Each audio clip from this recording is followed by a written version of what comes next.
So today, what we have on the menu, we're going to be pulling out my swap, like my axe, just to swap out the transmission. Nothing's bolted up, it's just held on by 2 motor mounts right now because it wasn't complete. But I was fortunate enough to get a B16 trans, so we're going to swap the SI trans because I'm keeping this all motor. So I want the shorter trans for, circuit track racing.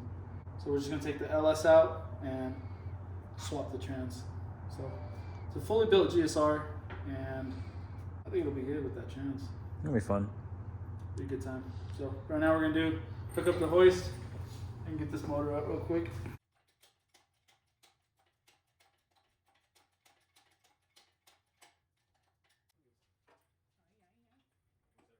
You guys are wondering, how did that come out so easy? Nothing was hooked up yet.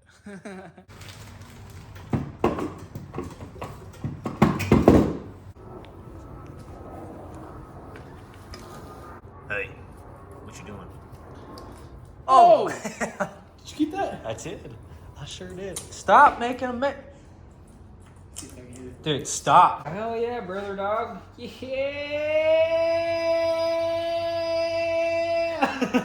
So we got the transmission cleaned up. The new transmission. It's freaking nasty.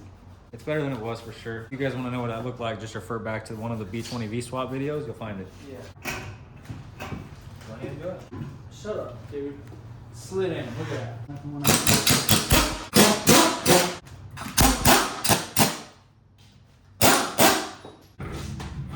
Okay.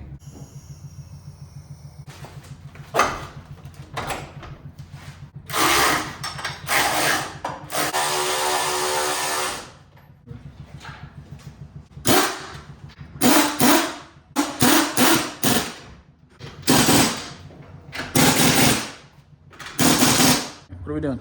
Figured we had an opportunity. Show you guys how to install a valve cover. First thing you're gonna do, grab some Honda bomb.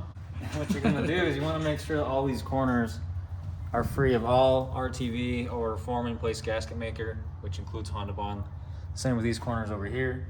Make sure they're clean. Make sure there's no oil on them. I even like to make sure there's no oil around where the tube seals go. That's just a preference. So you're gonna take this Honda bond. You're just gonna squeeze a little. It's like a little pea size. Why are you doing this, Brandon? So the valve cover gasket will seal over those corners properly. Otherwise it can leak oil out of all these cam caps. I've had it happen personally. It'll leak down all the front and side of the block and make a huge old mess when it's just a real simple do it right or do it twice type of thing. Right? Yep. If you're doing something small like this, let's say you're at a dealership or you're at your house trying to do a quick repair, you can put the valve cover gasket on, torque it, and you're pretty much good enough to just run and drive after that. But the best practice to be in is let it dry a minimum of 6 hours. Have I put them together and ran them immediately? Yeah, I have. Have I ever had problems? No. That's just my personal experience. Not to say it's going to be the same with you guys, but temperature, humidity is also a factor in it. It's got to be about 70 degrees ballpark when you're applying this stuff or to set, not necessarily properly, but to set in the proper time that Honda specifies that it'll set in. So.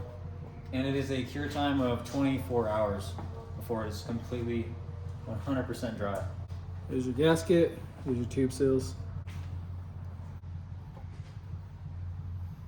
These are your little grommets that you go on the valve cover where the 10 mils are gonna sit, tighten down. And you want these seals here. That's what's gonna help it from not leaking. As you torque down, it's gonna squeeze the seal into the hole. Let's put those on. There's 8 of them. I will note that I've seen if you guys use dress-up bolts, those do have a tendency to leak.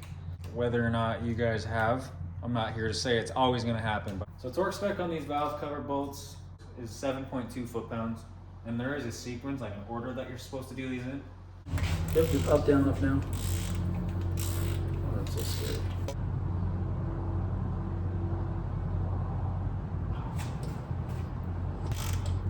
Dude, that's freaking Oh, don't play, dude. You see, once you get all the bolts torqued for the valve cover, that your Honda bond will start to squish out. And that's exactly what you want to see. I would show you on this side, but we got the timing cover. Yeah, that's exactly what you want. Do not pull that Honda bond out when it dries. Just leave it. You'll break the seal. So dumb. Got the rear T bracket installed. Took a little bit longer than anticipated. Yeah, that was a pain, dude. Yeah, these are very solid mounts. Everything's tight though. Try to rock it, show them how tight it is. It moves the whole freaking car. Yeah, so Solid. vibration throughout the chassis are going to be pretty gnarly, but you know it's nothing fancy. It's not a cruiser. It'll be definitely track inspired and hopefully track used.